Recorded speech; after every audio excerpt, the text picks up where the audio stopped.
ತನ್ನದೇ ದೇಶದ ಪ್ರಜೆಗಳನ್ನು ಕೆಮಿಕಲ್ ಹಾಕಿ ಕೊಂದ ಸಿರಿಯಾ ವಿರುದ್ಧ ಅಮೆರಿಕ ಯುದ್ಧ ಘೋಷಿಸಿಯಾಗಿದೆ. ಈಗಾಗಲೇ ಆರ್ಥಿಕ ಪರಿಸ್ಥಿತಿ ಹದಗೆಟ್ಟಿರುವ ಹಲವು ದೇಶಗಳಿಗೆ ಇದು ಇನ್ನೊಂದು ದೊಡ್ಡ ಹೊಡೆತ. ಆದರೆ ಯುದ್ಧ ಘೋಷಿಸಿರುವ ಅಮೆರಿಕ ಅಧ್ಯಕ್ಷ ಬರಾಕ್ ಒಬಾಮಾಗೆ ಇನ್ನೂ ಸಂಸತ್ನ ಒಪ್ಪಿಗೆ ಸಿಕ್ಕಿಲ್ಲ. ಯುದ್ಧಕ್ಕೆ ಒಬಾಮಾ ಅಮೆರಿಕ ಕಾಂಗ್ರೆಸ್ ಒಪ್ಪಿಗೆ ಪಡೆಯಬೇಕಾದ್ದು ಅನಿವಾರ್ಯ. ಇದಕ್ಕಾಗಿ ಸೆಪ್ಟೆಂಬರ್ 9ರಂದು ಮತದಾನ ನಡೆಯಲಿದೆ. ಅಲ್ಲಿಯವರೆಗೂ ಯಾವುದೇ ಮಿಲಿಟರಿ ಕಾರ್ಯಾಚರಣೆ ಕೈಗೊಳ್ಳುವಂತಿಲ್ಲ. ಇತ್ತ ಸಿರಿಯಾ ಕೂಡ ಯುದ್ಧ ಎದುರಿಸಲು ಸಜ್ಜಾಗ್ತಿದೆ. ಯಾವುದೇ ದಾಳಿಯನ್ನು ಎದುರಿಸಲು ನಾವು ಸಿದ್ಧರಾಗಿದ್ದೇವೆ ಅಂತ ಸಿರಿಯಾ ಉತ್ತರ ಕೊಟ್ಟಿದೆ. ಸಿರಿಯಾ ಸರ್ಕಾರ ನೀತಿಗೆ ಸಿರಿಯಾದಲ್ಲೇ ಒಮ್ಮತ ಇಲ್ಲ. ಸಿರಿಯಾದ ವಿರೋಧ ಪಕ್ಷಗಳು ಅಮೆರಿಕಕ್ಕೆ ಬೆಂಬಲ ಘೋಷಿಸಿವೆ. ಬ್ರಿಟನ್, ಫ್ರಾನ್ಸ್ ಕೂಡ ಒಬಾಮಾ ಪರವಾಗಿಯೇ ಇವೆ. ರಷ್ಯಾ ವಿರುದ್ಧವಾಗಿದೆ. ಒಟ್ಟಿನಲ್ಲಿ ಒಂದು ಯುದ್ಧಕ್ಕೆ ಸಿದ್ಧತೆ ನಡೀತಾ ಇದೆ.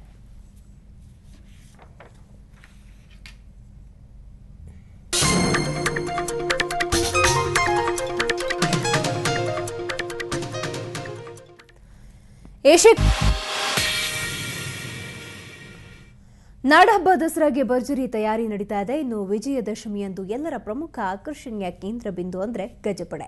ಹೀಗಾಗಿ ಮೈಸೂರು ನಗರದಲ್ಲಿ ಇವತ್ತು ಗಜಪಡೆಯ ಗಾಂಭೀರ್ಯ ಎಲ್ಲರನ್ನ ತನ್ನತ್ತ ಸೆಳೆಯಿತು.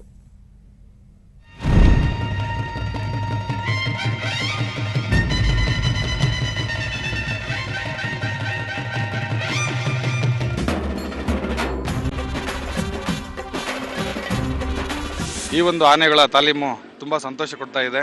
ಬೆಳಗ್ಗೆ 7 ಗಂಟೆಗೆ ಶುರುವಾದರೆ 8:30 ಪ್ರತಿದಿನ ನಡೀತದೆ. ಸಾಯಂಕಾಲ 5ರಿಂದ 6ವರೆಗೆ ನಡೀತದೆ.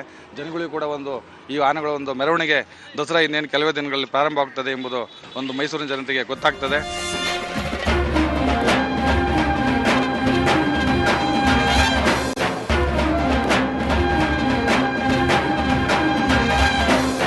ಈ ಆನೆಗಳ ಸಂಭ್ರಮವನ್ನು ನೋಡಿದಾಗ ದಸರಾ ನೋಡಿದಷ್ಟು ಸಂತೋಷ ಆಯಿತು ನಮಗೆ. ಆ ದಸರಾ ಪ್ರತಿ ವರ್ಷವೂ ನಮಗೆ ತುಂಬ ಅದ್ಧೂರಿಯಾಗಿ ನಡೆಯುತ್ತೆ. ಅದೇ ರೀತಿ ಈ ವರ್ಷವೂ ತುಂಬ ನಡೆಯುತ್ತೆ ಅಂತ ನಾವು ತುಂಬ ಎಕ್ಸ್ಪೆಕ್ಟ್ ಮಾಡಿದ್ದೀವಿ.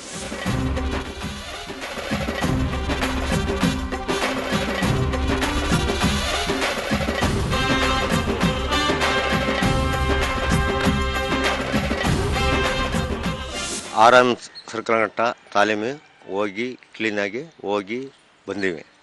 ಏನು ತೊಂದರೆ ತಪ್ಪಿದ್ರೆ ಏನು ತೊಂದರೆ ಇಲ್ಲ. ಕ್ಲೀನಾಗಿ ಹೋಗೋದು, ಮಾಡೋದು, ಬಿಟ್ಟೋದು, ಬರೋದು ಏನು ಇಲ್ಲಿವರೆಗೆ ನಮಗೆ ಏನು ತೊಂದರೆ ತಪ್ಪಿದ್ರೆ ಕೊಟ್ಟು ಕ್ಲೀನಾಗಿ 2 ಟೈಮ್ ಬೆಳಿಗ್ಗೆ ಸಾಯಂಕಾಲ 2 ಟೈಮ್ ಹೋಗ್ತೀವಿ ಬರ್ತೀವಿ ತಾಲೀಮು.